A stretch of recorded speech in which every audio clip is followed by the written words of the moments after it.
Groovy English podcast.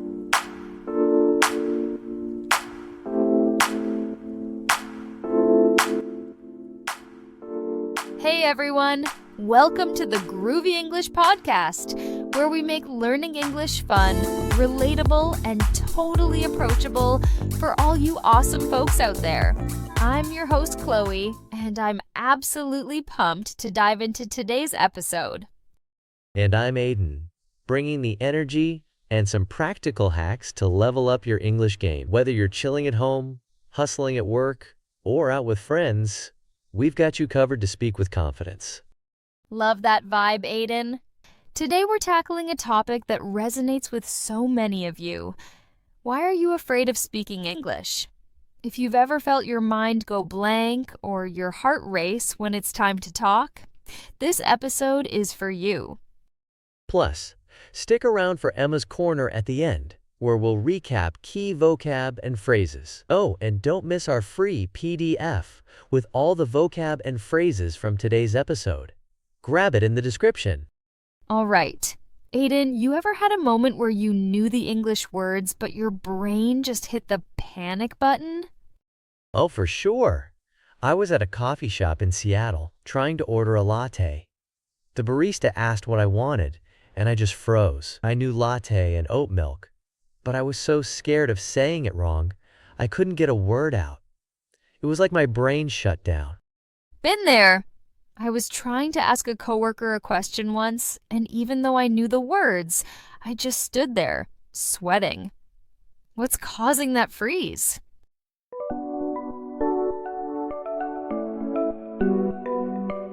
It's all about fear. Fear of making mistakes. In school, we're drilled that English is about perfection. One wrong verb tense, and it's a big red X on your paper. That mindset sticks, making us think we need to sound flawless to speak. So real. My old English teacher would mark up my essays like they were a crime scene.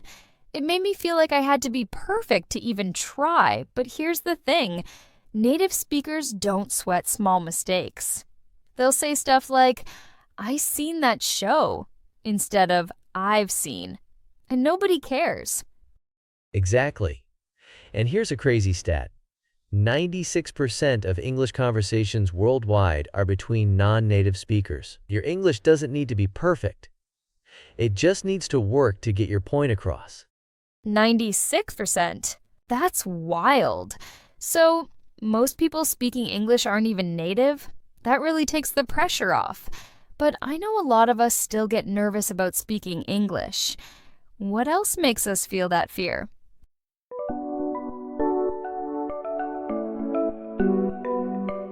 One thing we haven't hit yet, self-doubt. Sometimes, even when I know I'm not terrible at English, I still feel like I'm gonna mess up and look dumb. How do we deal with that? Great point. Self-doubt is a huge freeze trigger. The key is to reframe mistakes as learning moments, not failures. Every time you stumble, you're teaching your brain how to do it better next time. To combat self-doubt, try keeping a win journal. After every English convo, write down one thing you did well, even if it's just saying hello without freezing. Over time, you'll see how much you're improving, and it'll quiet that inner critic. A win journal? That's smart. I'm gonna write down every time I order food without panicking. It's like collecting XP in a game. Exactly. And another trick is to talk to yourself like you'd talk to a friend. If your friend messed up a sentence, you wouldn't say, "You're terrible." You'd say, "Hey, you tried, and that's awesome." Give yourself that same love.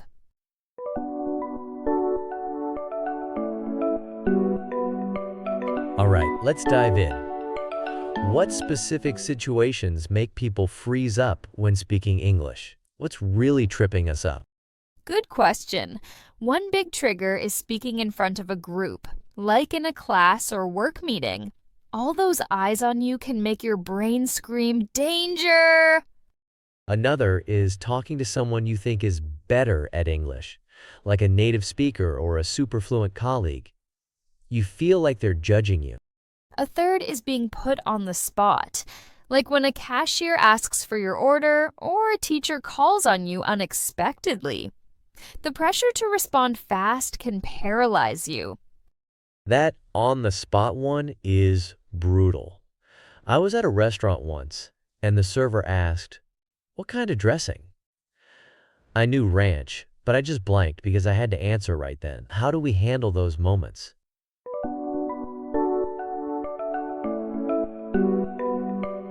It's about flipping your mindset. Let's talk about two ways people approach English: the essay writing mindset versus the texting mindset. Picture writing an essay for school. You mess up a sentence, and you stop, stress out, and rewrite it a million times to make it perfect. That's the essay writing mindset, obsessing over every detail being flawless. Oh, I know that struggle. I'd spend hours on essays, freaking out over every comma. What's the texting mindset? Think about texting your friends. You send a message with a typo or wonky grammar, do you panic? Nah, you just send another text and keep the chat going. That's the texting mindset. You're focused on the vibe, communicating, not sweating the small stuff. Yo, that's such a vibe. I have a friend, Mia, who's not great with English grammar but kills it in group chats. Her messages are messy, but she's so chill, everyone gets her point. That texting mindset is the way to go. Totally. With the texting mindset, you're not overthinking every word. You're in the moment, having fun, and getting your message across. That's what builds confidence.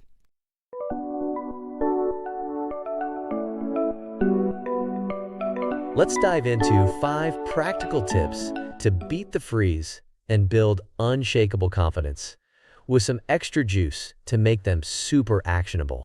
First tip, focus on the listener, not yourself. Instead of worrying about how you sound, think about what the other person needs to hear. If you're ordering food, the cashier just wants to know you want a burger. They're not grading your grammar. To practice this, try imagining you're helping the listener.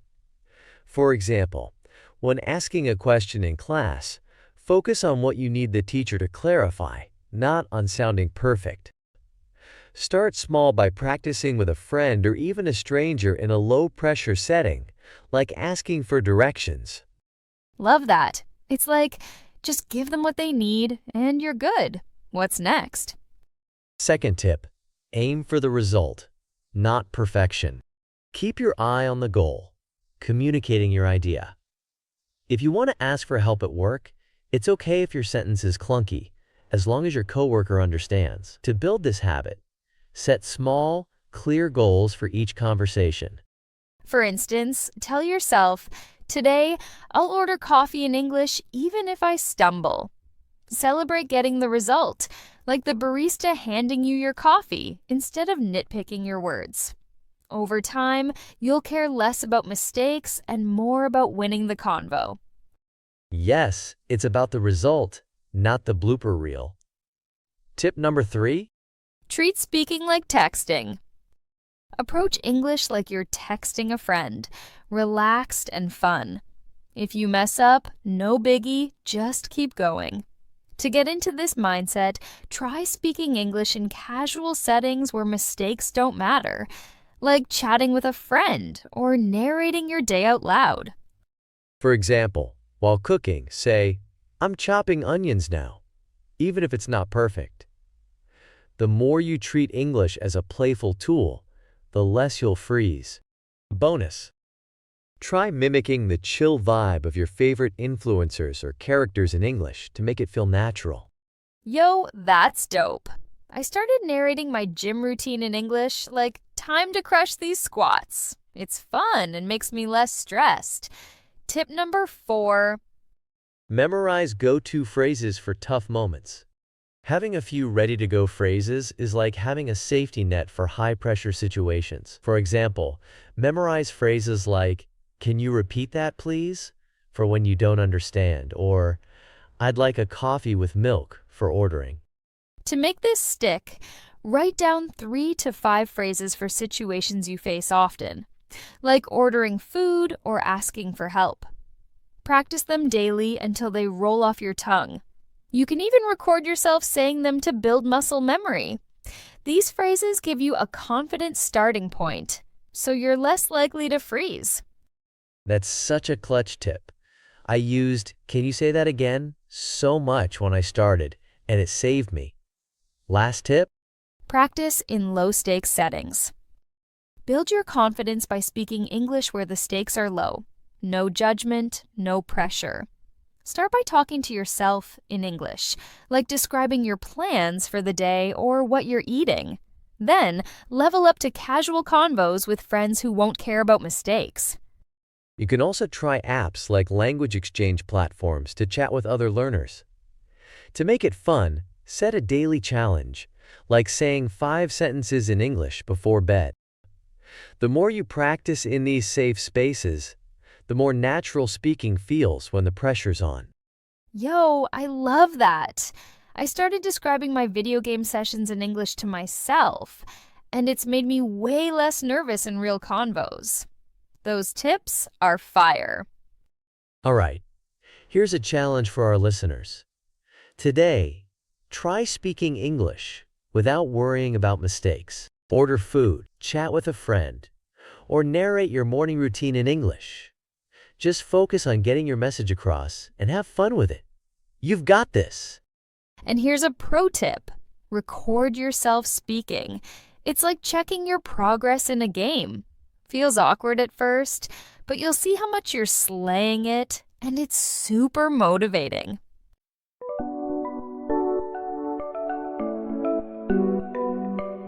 Let's sprinkle in some inspo with real-life stories. I know a guy, Alex, who moved to Canada with basic English. He was terrified to speak at first, but he got a job at a grocery store.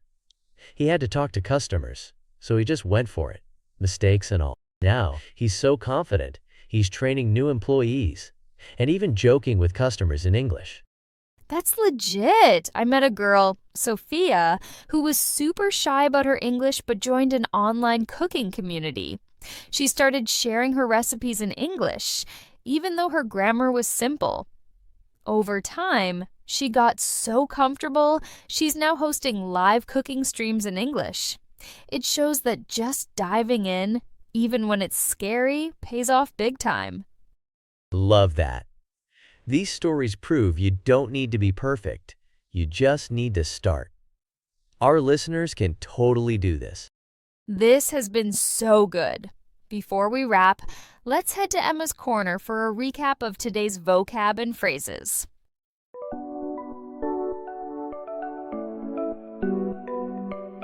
Hey, Groovy English fam. It's Emma, and welcome to Emma's Corner, where we break down the key vocab and phrases from today's episode. Here are 5 bangers to add to your English arsenal, each with a definition and example. Grab that free PDF from the description to follow along. Freeze up. Definition: to suddenly stop or become unable to act due to fear or nervousness. Example: I wanted to ask a question in English, but I froze up in front of the class. Get the point across. Definition: to successfully communicate your main idea, even if it's not perfect. Example: my English wasn't great, but I got the point across during the meeting. Tap into. Definition: to use or access a resource or feeling to achieve something. Example: I tapped into my confidence to speak English at the party. On the spot. Definition: being forced to act or respond immediately without preparation. Example: the cashier asked for my order, and I felt so on the spot. Muscle memory. Definition: the ability to perform a task automatically through repeated practice. Example: practicing English phrases daily builds muscle memory for speaking. That's it for today's vocab and phrases recap. Keep practicing these, and you'll be sounding groovy in no time. Back to you, Chloe and Aiden. Thanks, Emma. Those phrases are absolute gold. All right, listeners, we're wrapping up, but we've got some serious love for you. You don't need to be perfect to speak English. Every word you say is a step toward confidence. Mistakes? They're just proof you're trying. Embrace them. Keep texting your way through convos and watch yourself shine. Straight facts. You're out here learning English, and that takes courage. Celebrate every win, whether it's ordering a latte or chatting with a friend. Share your progress with us in the comments or on social media. We're cheering you on. And don't sleep on that free vocab PDF in the description. Totally. Subscribe so you don't miss our next episode, where we'll dive into thinking in English without translating. It's gonna be a banger. Until then, keep it groovy, keep it real, and keep speaking. Catch you next time, Groovy English fam. Your English is shining brighter by the minute. Hit that next video to keep leveling up your skills. Or dive into our other episodes for more secrets to talk like a pro. Don't forget to subscribe, like, and share to join the Groovy English crew.